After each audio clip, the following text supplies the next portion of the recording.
Tuhan gembalaku yang baik. Mazmur Daud. Tuhan adalah gembalaku, takkan kekurangan aku. Ia membaringkan aku di padang yang berumput hijau. Ia membimbing aku ke air yang tenang. Ia menyegarkan jiwaku. Ia menuntun aku di jalan yang benar oleh karena namanya. Sekalipun aku berjalan dalam lembah kekelaman, aku tidak takut bahaya, sebab Engkau besertaku. Gadamu dan tongkatmu, itulah yang menghibur aku. Engkau menyediakan hidangan bagiku di hadapan lawanku. Engkau mengurapi kepalaku dengan minyak, pialaku penuh melimpah. Kebajikan dan kemurahan belaka akan mengikuti aku seumur hidupku, dan aku akan diam dalam rumah Tuhan sepanjang masa.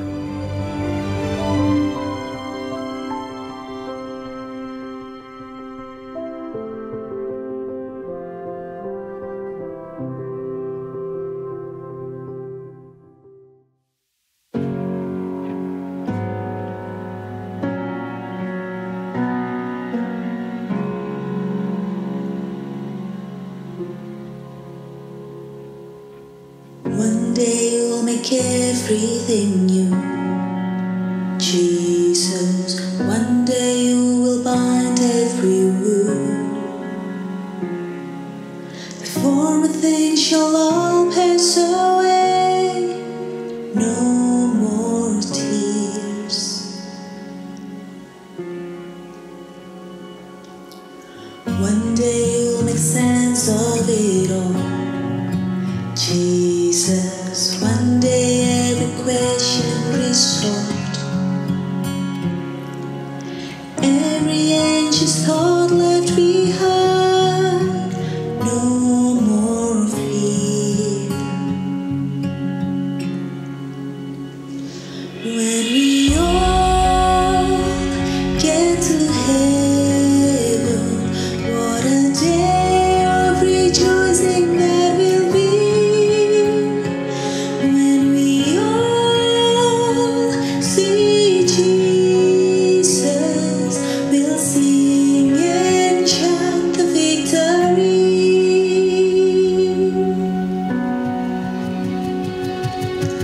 One day we will see face to face, Jesus. Is there a greater vision of grace?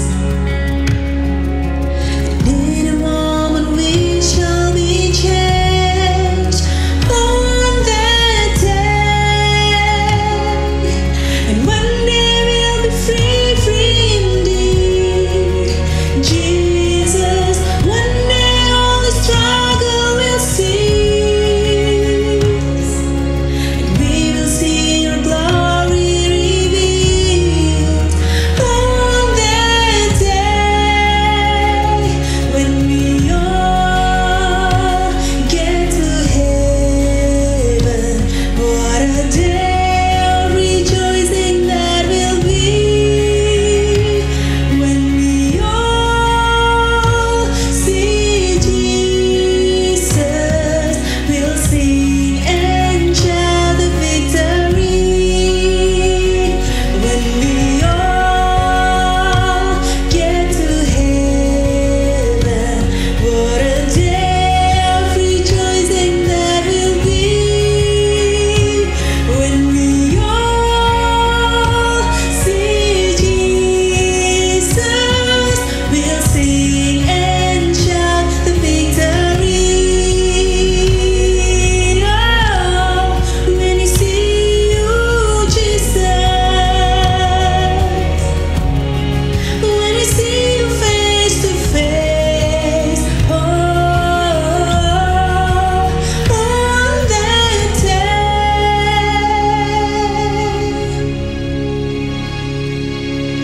Yes, one day we will see face to face, Jesus. Is there a greater vision of grace? And in a moment we shall be changed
Shalom Bapak Ibu semua, kita mengucap syukur karena pada akhirnya kita akan mengakhiri Mazmur 23. Sebuah seri panjang sampai seri yang ke-8 sekarang.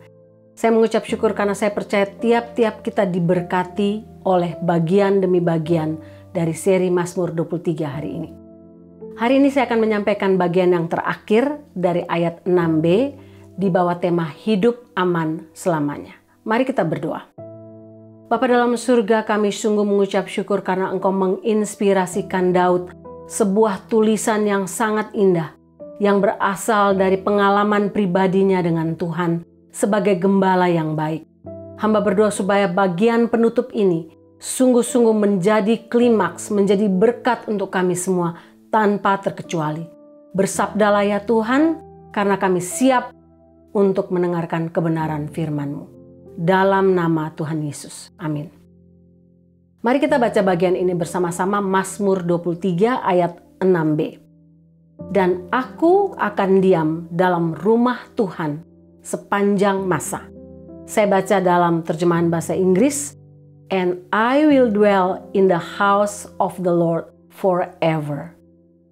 Bapak Ibu, saya dari 11 bersaudara, saya termasuk salah satu dari anak-anak orang tua saya yang senang diam di rumah.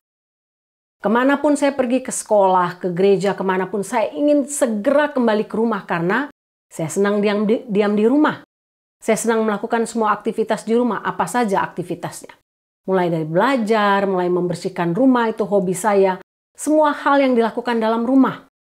Nah, sesudah saya dan Pak Riki menikah, saya pun senang melakukannya itu. Saya senang diam di rumah. Pak Riki senang pergi keluar untuk pelayanan dan sebagainya. Saya senang diam di rumah. Waktu kami sudah pindah ke sini, ke California, saya juga senang diam di rumah. Kalau harus melakukan kegiatan-kegiatan yang di luar, saya sangat merindukan rumah. Bapak Ibu, tahun lalu bulan Juli kami sekeluarga pulang ke Indonesia dan saya ingat sekali kalau anak-anak kami benar-benar excited untuk bertemu dengan semua sepupu mereka. Waktu mereka sampai di sana bermain, berjalan bersama, rekreasi bersama dengan semua sepupu mereka, mereka sangat senang. Tapi sesudah 3 minggu mereka katakan, "Mama, kami rindu rumah."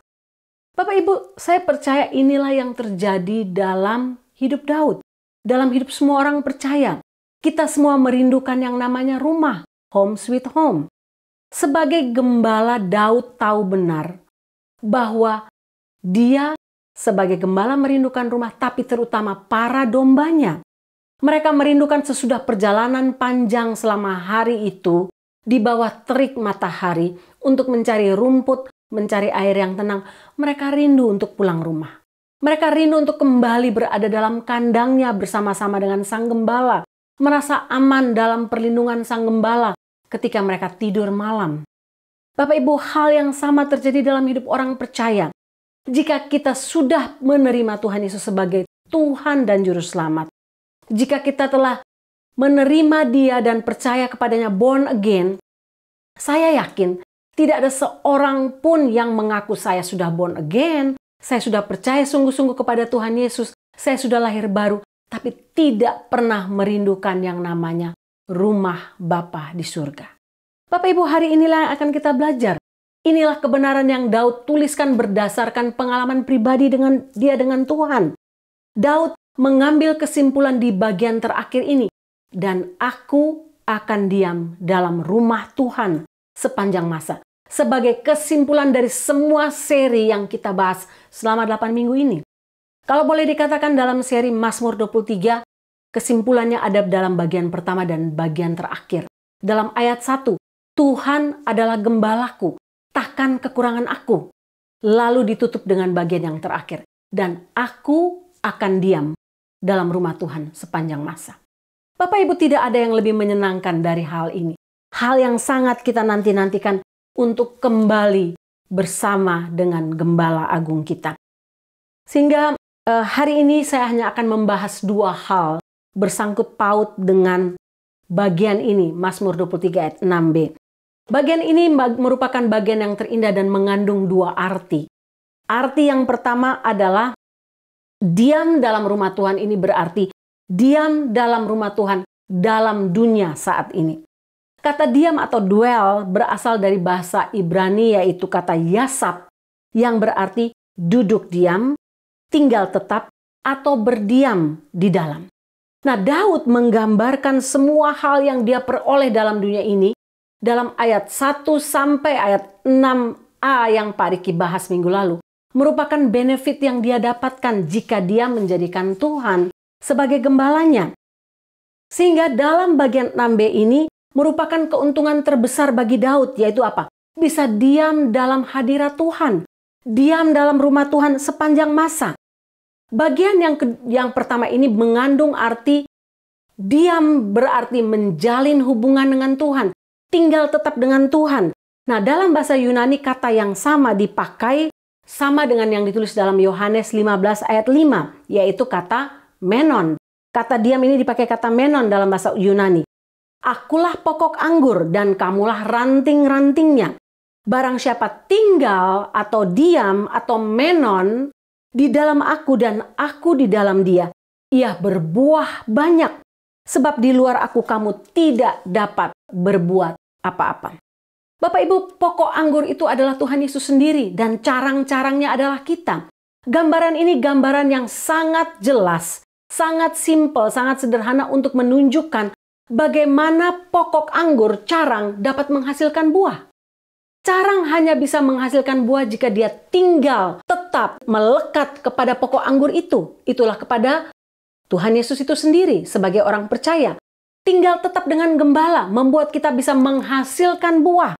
Menghasilkan buah yang tinggal tetap, yang terus-menerus akan kita alirkan, akan kita hasilkan, akan kita produce. Kita harus diam atau harus tinggal tetap untuk bisa menghasilkan buah. Yaitu apa? Menghasilkan buah roh. Melekat dengan Tuhan, di dalam hadirat Tuhan.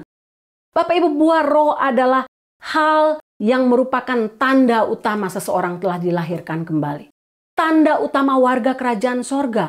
Menghasilkan buah roh ini membedakan kita dengan manusia dunia lainnya.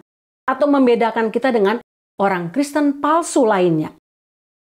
Karunia roh bisa dibuat oleh siapa saja. Karunia roh bisa ditiru oleh tukang sihir, bisa ditiru oleh dukun, bisa ditiru oleh para mesias palsu, oleh para Kristen palsu. Tetapi buah roh adalah hal yang tidak dapat ditiru oleh dunia ini, tidak dapat ditiru oleh iblis. Siapa bisa meniru kasih, bisa meniru sukacita, meniru damai sejahtera, dan seterusnya. Sehingga Bapak Ibu, artinya melekat, artinya diam, artinya tidak sekedar kita datang ke gereja, memberikan persembahan, melayani dengan semua karunia yang kita punya. Tapi yang terpenting adalah menghasilkan buah roh dalam hidup kita tiap-tiap hari. Bagaimana caranya? Tidak ada lain. Alkitab katakan hanya satu caranya, yaitu jika carang melekat, jika hidup kita melekat kepada pokok anggur, kepada gembala agung. Dengan cara apa? Menjalin relasi pribadi dengan dia tiap hari. Cara yang sama dilakukan terjadi antara gembala dan domba.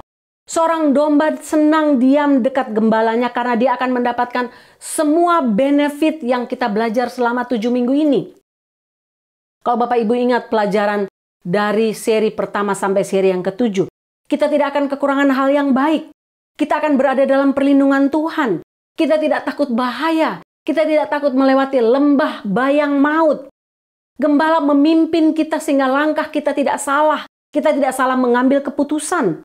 Kita tidak jatuh dalam jerat iblis. Kita mendapatkan perlindungan yang sempurna dari Tuhan sebagai gembala agung kita.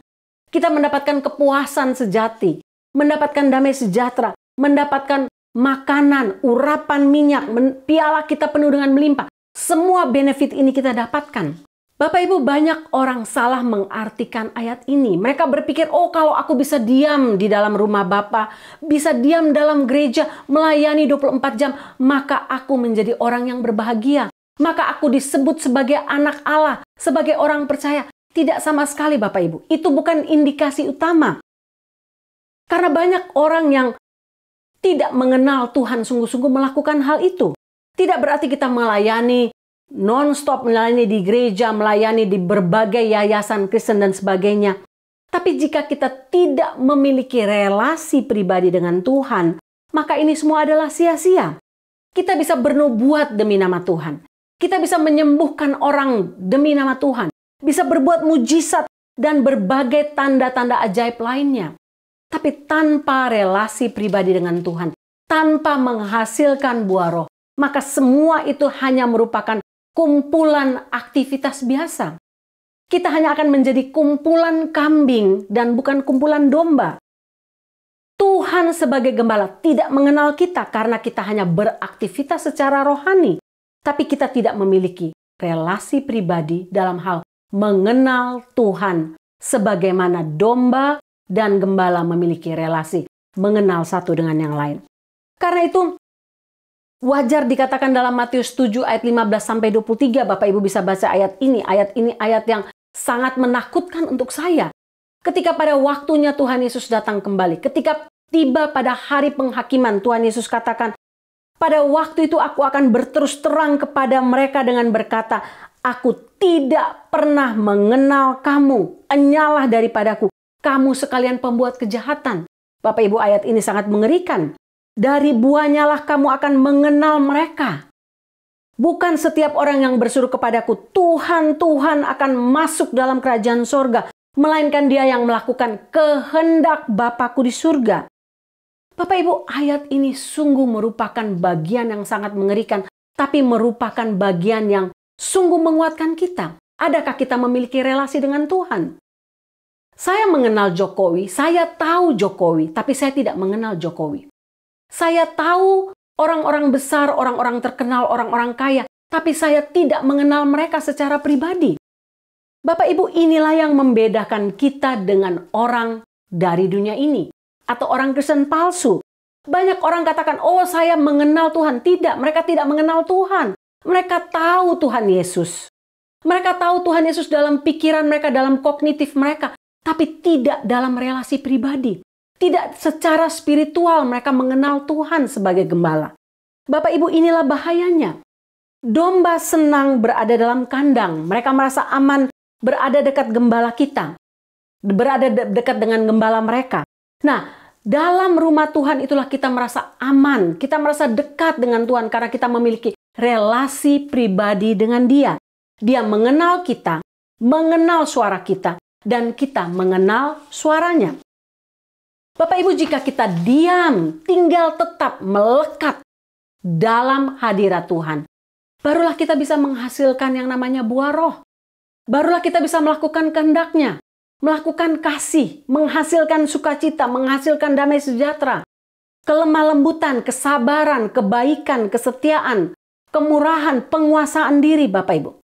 Tanpa semua itu maka kita bukanlah domba Tuhan.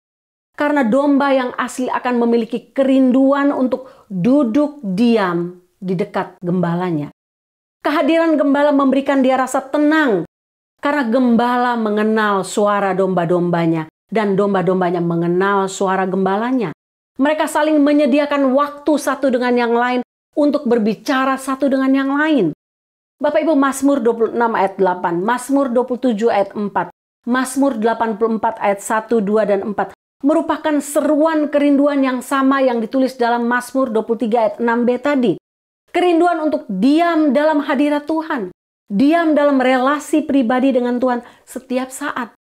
Dan ini menjadi tanda utama seseorang benar-benar telah mengalami kelahiran kembali. Seseorang benar-benar mengalami keselamatan kekal yang Tuhan berikan kepada mereka secara pribadi.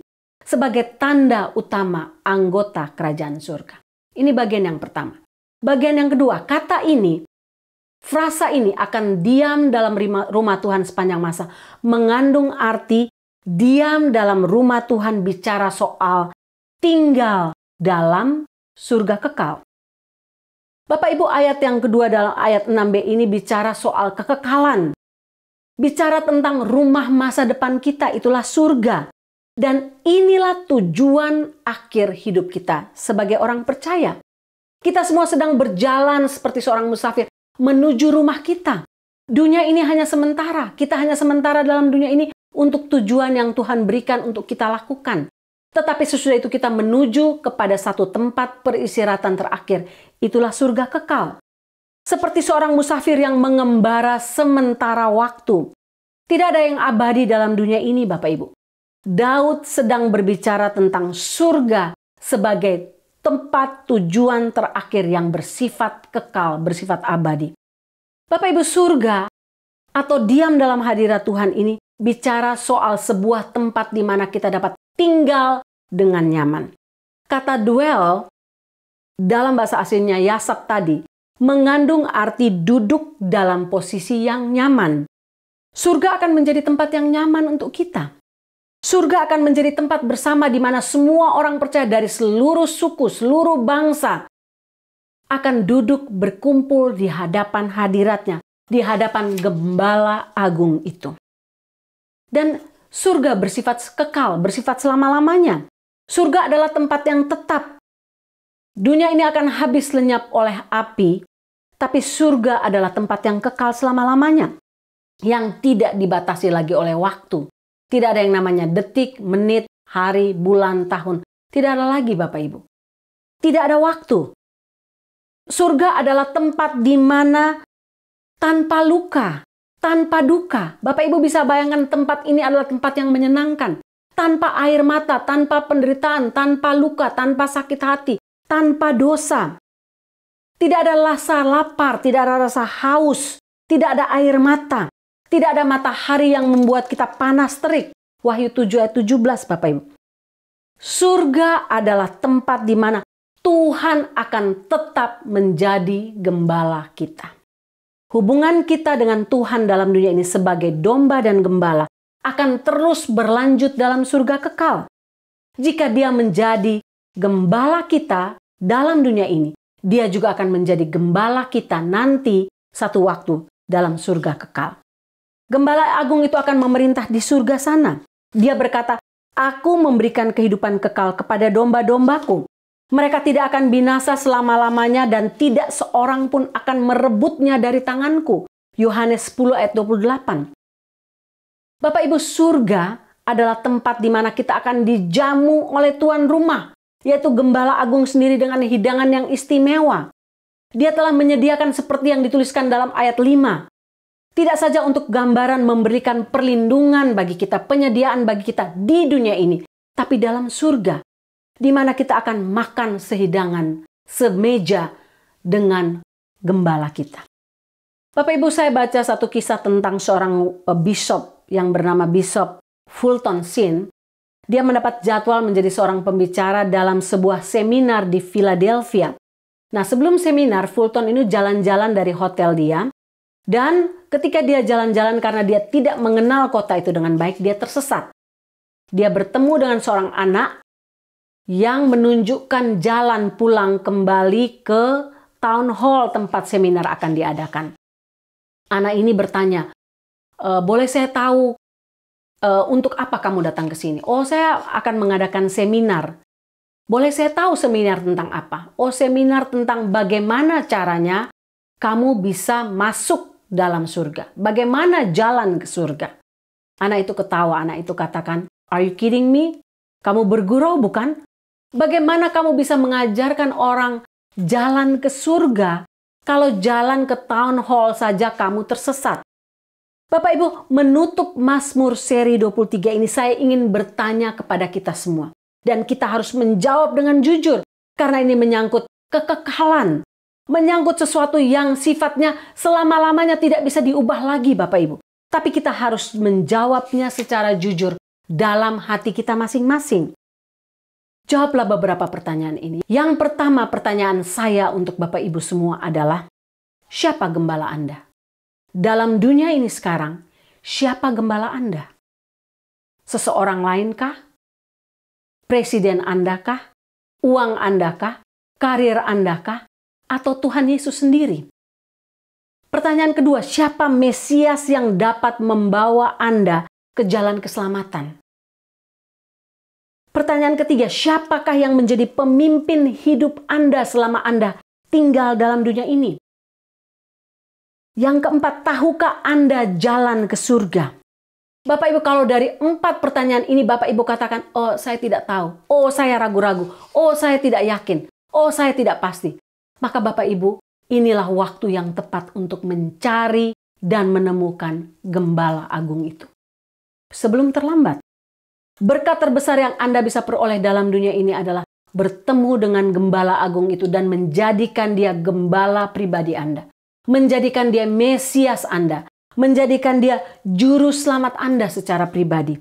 Sehingga kita bisa berkata dengan pasti, satu waktu kelak, kalau dunia ini berakhir, kalau saya dipanggil, kalau waktunya Tuhan Yesus datang kembali, saya bisa dapat yakinkan dalam hati saya kepada orang sekeliling saya bahwa kemana saya pergi, yaitu ke dalam surga kekal. Bapak Ibu, kita bisa menikmati berkat dalam dunia ini dengan semua benefit yang sudah kita belajar selama 7 minggu. Tapi kita juga bisa menikmati berkat terbesar, yaitu berada dalam surga kekal selama-lamanya. Ada banyak Mesias palsu dalam dunia ini. Ada banyak gembala palsu dalam dunia ini. Tapi hanya satu Gembala Agung, hanya satu Gembala sejati, dan hanya satu Mesias yang asli. Itulah Tuhan Yesus, Tuhan dan Juru Selamat kita. Ada banyak pastor dalam dunia ini yang tiba-tiba, khususnya di Amerika, yang tiba-tiba terbuka kedoknya Bapak Ibu. Ternyata mereka adalah gembala palsu. Mereka mengembalakan hanya untuk uang, hanya untuk popularitas, hanya untuk keamanan diri mereka sendiri. Saya nggak bisa menyebutkan satu-satu, ada begitu banyak di akhir zaman ini yang mulai terkuak satu demi satu. Ternyata adalah gembala-gembala palsu.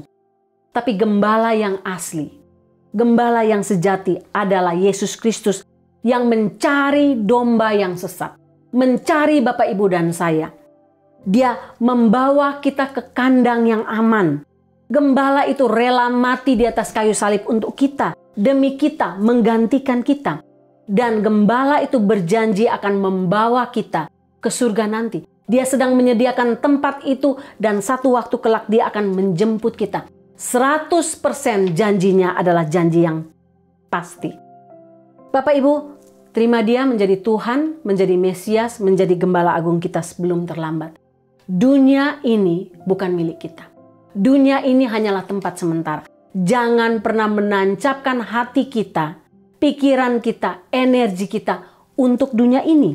Karena semuanya akan lenyap satu waktu kelak. Kita yang percaya kepadanya sedang berjalan menuju surga kekal. Dan itulah tujuan hidup kita untuk tinggal bersama-sama dengan Gembala Agung kita selama-lamanya. Dan aku akan diam dalam rumah Tuhan sepanjang masa.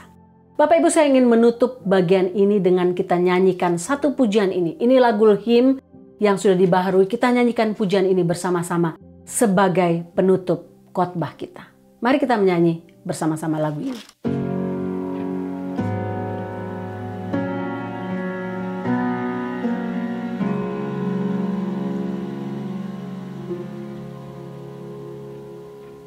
One day you'll make everything new, Jesus. One day you will bind every wound. The former things shall all pass away. No more tears. One day you'll make sense of it all, Jesus. One day every question resolved, every anxious thought left behind. No more fear. When we all get to heaven, what a day of rejoicing that will be. When we all see Jesus, we'll sing and chant the victory.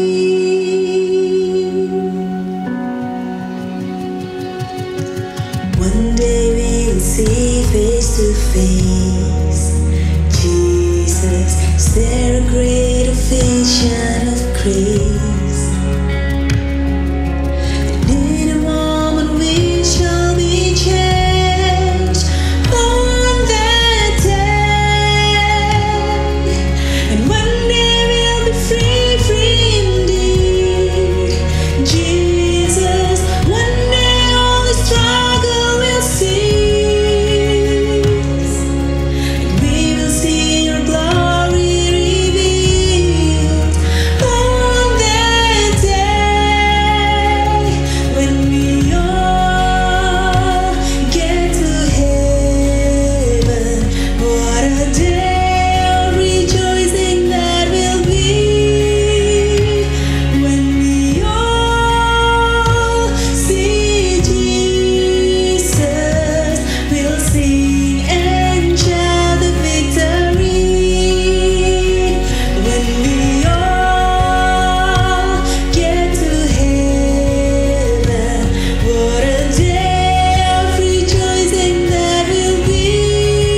vision of grace. In a moment we shall be changed. Yes, in a moment we shall be changed. In a moment we shall be changed. On that day, oh, when we all get to heaven, what a day of rejoicing that will be. When we all see Jesus, we'll sing and shout the victory. When we all get to heaven, what a day of rejoicing that will be. When we all see Jesus, we'll sing and shout the victory. We'll sing and shout the victory.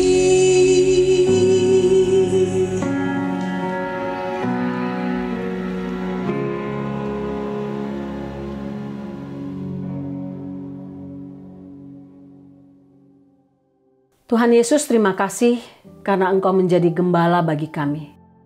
Tuhan adalah gembalaku, takkan kekurangan aku. Dan aku akan diam dalam rumah Tuhan sepanjang masa. Itu iman kami ya Tuhan, itu keyakinan kami. Pujian ini juga menjadi keyakinan kami bahwa satu waktu kelak kami akan bersama-sama dengan Engkau dalam sekejap mata. Kami akan tinggal bersama-sama dengan Engkau dalam rumah Bapa sepanjang masa. Terima kasih Tuhan untuk kebenaran firman Tuhan ini. Kami menantikan hari itu, menantikan waktu itu dengan penuh semangat, dengan penuh sukacita.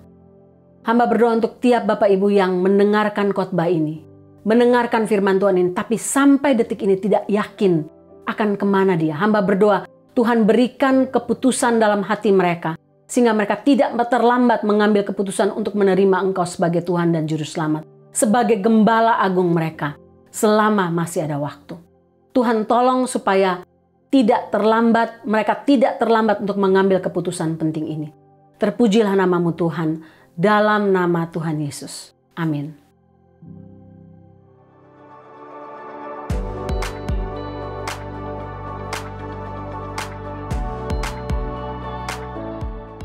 Bapak Ibu, saya sangat senang dengan seri khotbah Mazmur 23. Saya pun diberkati dan saya berdoa supaya semua Bapak Ibu juga diberkati. Kita semua dengan semangat menantikan kedatangan Tuhan kembali dan kita semua dengan semangat terus mengagungkan Dia sebagai gembala agung kita. Kita akan mengakhiri ibadah kita, mari kita menundukkan kepala kita dan mengangkat hati kita untuk menerima berkat Tuhan. Tuhan memberkati engkau dan melindungi engkau. Tuhan menyinari engkau dengan wajah-Nya dan memberi engkau kasih karunia. Tuhan menghadapkan wajah-Nya kepadamu dan memberi engkau damai sejahtera. Amin.